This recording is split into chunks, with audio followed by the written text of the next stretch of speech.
আসসালামু আলাইকুম। আজ আমরা আলোচনা করব ট্যাগ কোশ্চেনের কিছু বোর্ড কোশ্চেন আমরা সমাধান করব। আমরা বিগত ক্লাসে আমরা ট্যাগ কোশ্চেনের রুলস নিয়ে আলোচনা করেছিলাম। আজকে আমরা বোর্ড কোশ্চেন সমাধান করব। আমি পিছনে যে কোশ্চেনগুলো তুলেছি বোর্ডে, এই কোশ্চেনগুলো বোর্ডে বারবার আসা কোশ্চেন, এগুলো খুবই ইম্পর্টেন্ট। আমরা ইন ডিটেলসে এই কোশ্চেনগুলোর ব্যাখ্যা সহ আমরা অ্যান্সার করবো এখন। ওকে, এক নম্বরে আছে patriotism is a great versa. এখানে প্যাট্রিয়টিজম ইজ, এখানে সাবজেক্ট আর ইজ হচ্ছে ভার্ব। আমরা যখন রুলস আলোচনা করেছিলাম তখন আমি বলেছিলাম যে আমরা যখন ট্যাগ কোশ্চেন করব তখন একটা কোশ্চেন সমাধান করার জন্য, ট্যাগ কোশ্চেন সমাধান করার জন্য অনলি ফর 30 সেকেন্ড দরকার হয় না, 1 মিনিট দরকার হয় না, মাত্র 2 থেকে 3 সেকেন্ডে ট্যাগ কোশ্চেন সমাধান করা যায়। তার জন্য আমাদেরকে একটা টিপস ফলো করতে হবে, সেটা হচ্ছে কি সাবজেক্ট এবং হেল্পিং ভার্ব দিকে ফোকাস দেবে, বাকি কোনো জায়গায় ফোকাস দেওয়া লাগবে না। যদি সাবজেক্ট এবং হেল্পিং ভার্বের জায়গায় ফোকাস দিতে পারি সহজেই আমরা সমাধান করতে পারবো। এখানে সাবজেক্ট হচ্ছে প্যাট্রিয়টিজম আর এখানে হচ্ছে ভার্ব হচ্ছে ইজ। তাহলে আমরা দেখি স্টেটমেন্টটা হচ্ছে পজিটিভ, তাহলে আমরা ইজ নিব, ইজের সাথে একটা নট নিব, কারণ আমরা জানি স্টেটমেন্ট পজিটিভ হলে আমাদের ট্যাগ করতে হয় নেগেটিভ, স্টেটমেন্ট যদি নেগেটিভ হয় তাহলে ট্যাগ করতে হয় পজিটিভ, তাহলে আমরা ইজ নট। এবার প্যাট্রিয়টিজম দেশপ্রেমিক, এখানে একটা বস্তুকে, দেশপ্রেম মানে দেশের প্রতি ভালোবাসা, এই ভালোবাসা একটা বস্তু। যদি এইরকম কোনো বস্তু হয় আর যেটা গণনা করা যায় না, সেটা সবসময় সিঙ্গুলার হয়। তাহলে প্যাট্রিয়টিজমের জন্য আমরা একটা বস্তু হিসেবে কাউন্ট করলাম, আর বস্তু সিঙ্গুলারই হয় যেটা গণনা করা যায় না, তাহলে আমরা ইড নিলাম। তার মানে আমরা এখানে বুঝলাম যে যে বস্তুগুলো আসলে কাউন্ট করা যায় না। এখন এই প্যাট্রিয়টিজম একটা নাউনও বটে, বাট এখানে এই নাউনটা হচ্ছে অ্যাবস্ট্রাক্ট নাউন। হ্যাঁ, তা অ্যাবস্ট্রাক্ট নাউন তো আসলে গণনা করা যায় না, কারণ অ্যাবস্ট্রাক্ট নাউন বলতে কি বোঝায়? যে নাউন দেখা যায় না, ধরা যায় না, ছোঁয়া যায় না, শুধুমাত্র অনুভব করতে হয়, দ্যাট মিনস যা অনুভব মানে ফিলিংস, তাছাড়া আর মানে হচ্ছে আমরা এটা দেখতে পারি না, ধরতে পারি না, তারপর হচ্ছে ছুঁইতে পারি না, শুধুমাত্র অনুভব করি। আর যেগুলো আমরা অনুভব করি সেগুলো হচ্ছে অ্যাবস্ট্রাক্ট নাউন, আর অ্যাবস্ট্রাক্ট নাউন হচ্ছে আনকাউন্টেবল। হ্যাঁ, আর আনকাউন্টেবল হলে তার প্রোনাউন হচ্ছে ইড নিতে হয়। ওকে, তাহলে patriotism is a great verse, এখানে ইজ হচ্ছে সাব ভার্ব, আর এখানে নিয়ে নিলাম ভার্ব, এবং স্টেটমেন্ট আছে পজিটিভ, তাহলে নট নিয়ে নিলাম, আর এখানে প্যাট্রিয়টিজম একটা বস্তু যার কারণে আমরা সিঙ্গুলার নিলাম ইট। ওকে, দিয়ে আমরা এভরিবডি রেসপেক্ট ফ্রিডম ফাইটার্স, এখানে হচ্ছে সাবজেক্ট এভরিবডি, আর রেসপেক্ট হচ্ছে ভার্ব। ওকে, তাহলে এখানে রেসপেক্ট ভার্ব প্রিন্সিপাল ভার্ব হিসেবে আছে, তাহলে এখানে কোনো হেল্পিং ভার্ব নাই। সো আমরা জানি যে প্রিন্সিপাল ভার্বের সাথে যদি এস বাই এস থাকে তাহলে ডাস নিতে হয়।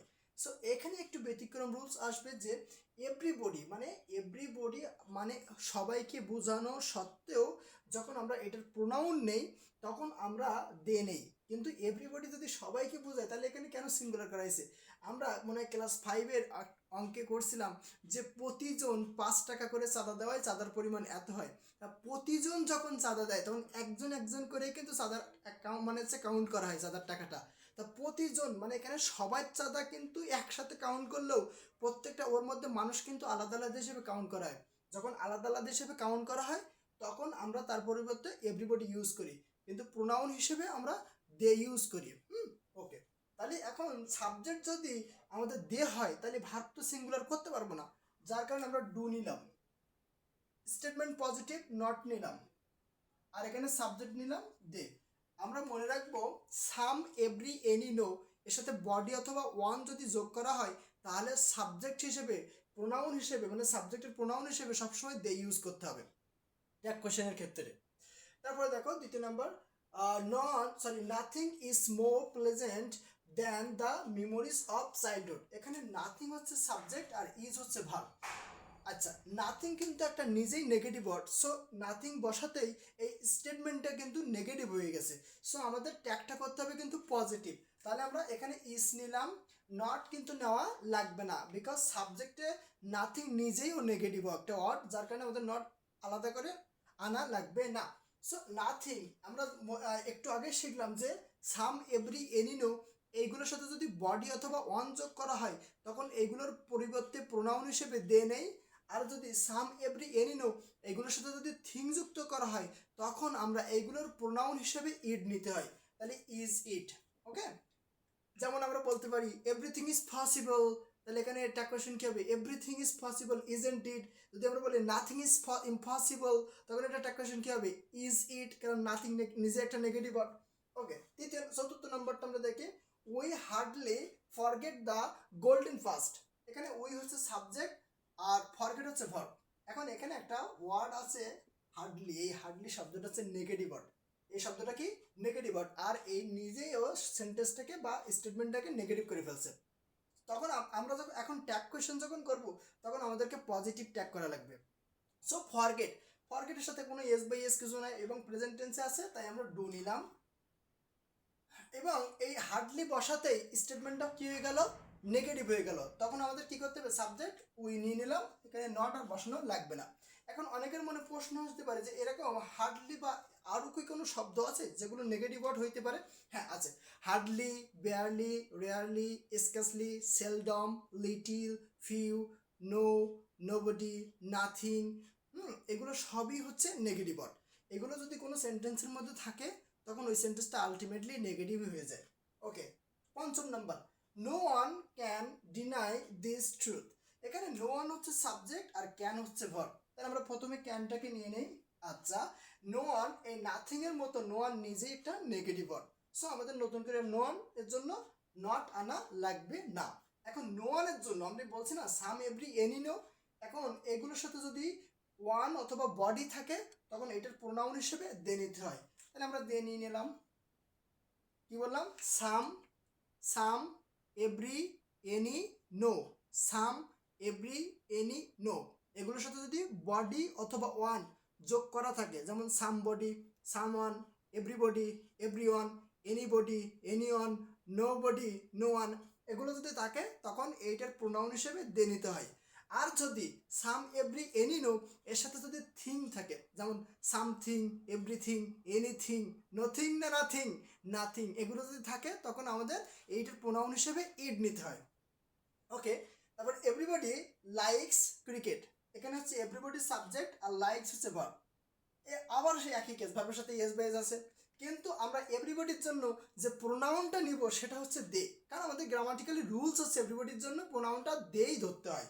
তাহলে আমরা যদি এখানে দেই ধরি তাহলে এবার ভার্বের সাথে এস বাই এস আছে, তাহলে ডাস কি নিতে পারবো? ডাস কি নিতে পারবো?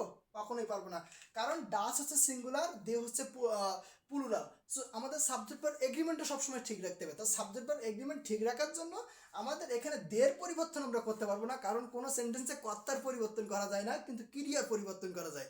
মানে কর্তাই তো প্রধান, হ্যাঁ, আমরা কর্তাকে কোনোভাবে পরিবর্তন করতে পারবো না যে এখানে আমরা হি অথবা সি বসালাম আর এখানে ডাস করলাম, এরকমটা করতে পারবো না।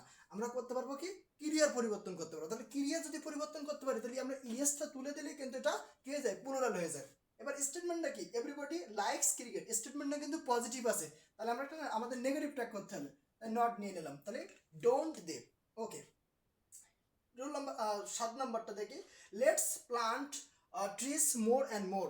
এখানে লেটস যদি থাকে আমরা চোখ বুঝে শ্যালই বসাই দিই কোনো সেন্টেন্সে, শ্যাল ওই। আমরা জানি লেটস থাকলে কোনো সেন্টেন্সে লেটস থাকলে লেটস হচ্ছে একটা ইম্পারেটিভ সেন্টেন্সের স্ট্রাকচার, আর এই স্ট্রাকচারে যদি আমরা থাকে তো সবসময় শ্যালই বসাই। আমি একটু অ্যাড করে বলি, এখানে ইম্পারেটিভ সেন্টেন্সের আমরা দুইটা ক্যাটাগরিতে ভাগ করব, একটা হচ্ছে লেটস আর বাকি সবগুলো আর একটা ক্যাটাগরিতে।